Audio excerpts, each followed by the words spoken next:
Hello. First of all, I would like to wish all of you a very happy Independence Day on behalf of the entire FinPost team. Guys, we are very thankful to you for your overwhelming response on all our newsletters. We have received various feedbacks and responses on our newsletters, on our Instagram post, other social media content, for which we are very thankful to you from bottom of our heart. Out of many such requests, one request which we have received from various people is to make some educational videos and post it on our social media platforms. So we have decided to give it a start, and let's see. We will try to make it very short, and we will just try to first build the concepts of the various themes which we keep in our newsletter. For example, myself, Rajat Maheshwari, I write articles on insolvency and bankruptcy code merger equation. So I will be making videos on such topics. Yogesh will be making for GST, Nitesh will be making for income tax, and so on. So guys, today's video is for a very basic thing. It is about why insolvency code was required to be enacted. So there were insolvencies before independence also, after independence also, but why was the need of this IBC code 2016? So let us try to find out the answer in the preamble of the code. I will just read out the preamble, and then we'll try to find out what are the things in the preamble, and which other factors are involved, which led to rise of the insolvency and bankruptcy code. So the preamble read said, an act to consolidate and amend the laws relating to reorganization and insolvency resolution of corporate persons, partnership firms, and individuals in a time-bound manner for maximization of value of assets of such persons, to promote entrepreneurship, availability of credit, and balance the interest of all stakeholders, including alteration in the order of priority of payment of government dues, and to establish an insolvency and bankruptcy board of India and for matters connected therewith or incidental thereto. So I have picked out 6 words from here to make it simpler for you. The first thing is consolidation of reorganization and insolvency laws.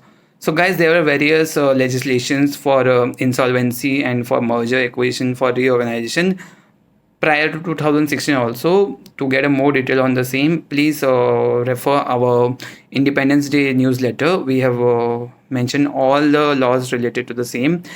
So this act was created to consolidate all the provisions and to put everything in a one frame. Second thing is in a time bound manner. So yes, it is a time bound process, and there are various timelines for each of the activities prescribed in the insolvency and bankruptcy code. Third is maximization of value. So guys, this maximization of value concept comes from the very basic thing of insolvency, which says the entire process is run by operating the insolvent company or corporate debtor in a going concern manner. So for example, if I want to sell this pen, and if I sell it like a going concern, it will fetch me more value than if it is liquidated. So any shut property or a shut company will not fetch a good value than an operating company. So this is one of the basic principle which governs the insolvency and bankruptcy in bankruptcy code. Fourth is promoting entrepreneurship. So entrepreneurship promotion is related to, since it is a resolution approach, so the companies are not being shut. On the other hand, they are sold as a going concern to a new resolution applicant, which actually is promoting entrepreneurship. Fifth one is balancing the interest of all stakeholders. So the insolvency and bankruptcy code doesn't look only the interest of the financial creditors. There are various provisions for operational creditors, and they also get priority in payments. There are various provisions for the workers, employees, and other stakeholders. So that is why this code is said to be balancing the needs of all the stakeholders. The last thing is the alteration of the order of priority.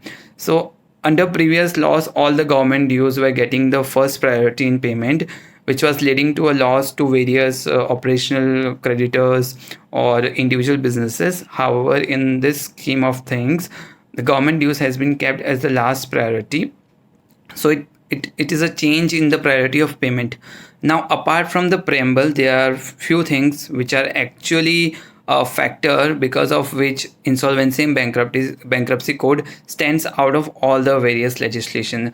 One thing is the going concern concept, which we have already discussed, because when an industry dies, there are a lot of ancillary industries along with it which dies. Second thing is a shut company may not fetch taxes for the government, revenue for the government.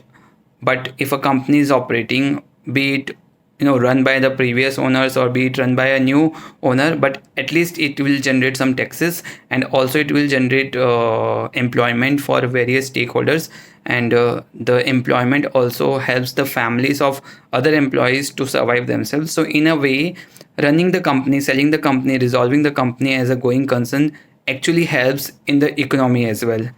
The fourth thing is supply chain management. For example, if a company which operates in a specific sector and it is a big major player, and if it has to go under insolvency and the operations are to be shut, in the absence of insolvency, the entire supply chain management will be affected. But because of insolvency, when it is run as a going concern, the entire chain is not affected. So guys, these are the basic points which we have discussed. So I'm sure there are various other points, but we want to keep the video short, so we have just took points from the preamble. Hope you like the video, and we'll be coming up with more such videos. So thank you so much for watching it.